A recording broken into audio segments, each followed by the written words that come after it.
Əgər sən də özünə görə təşəkkür etməyi bilmirsənsə, bu məktub sənin üçündür.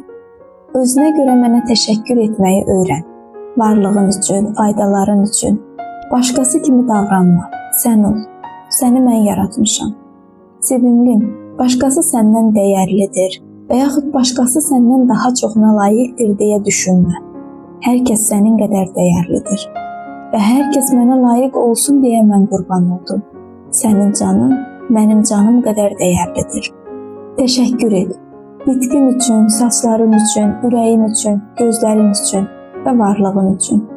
Təşəkkür səni mənə gətirən və mənə qaytaran ən gözəl vasitələrdən biridir. Mən səni sən olaraq yaratmışam. Üzündə etmək istədiyin dəyişikliklər səni mənim əl işlərimdən uzaqlaşdırır. Sən, mənim oğlum, başqalarına bənzər olmaq istəyirsən.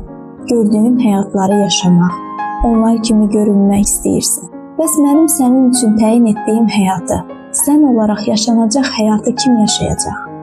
Sənin yerində olmaq arzu edənlər olduğunu kaş ki biləydin.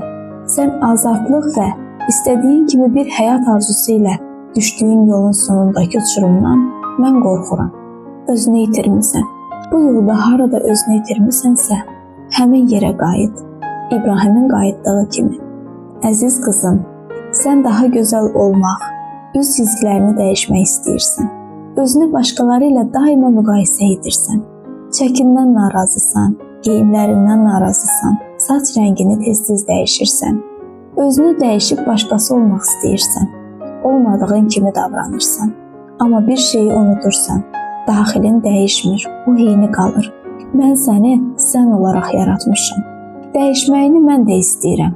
Amma mən istədiyim dəyişiklik və estetika üzə deyil, ürəyə aiddir. Mən bədənin deyil, ürəyin dəyişməsinin tərəfdarıyam. Əgər bu belə olsaydı, bədənə görə sünnət olunanların hamısı xilas olardı. Amma sünnət ürəyə aid olub, ruhun görə biləcəyi işdir. Daxilin dəyişən zaman o dəyişiklik üzündə görünəcək və üzündə göylərin nuru ətrafa işıq saçacaq.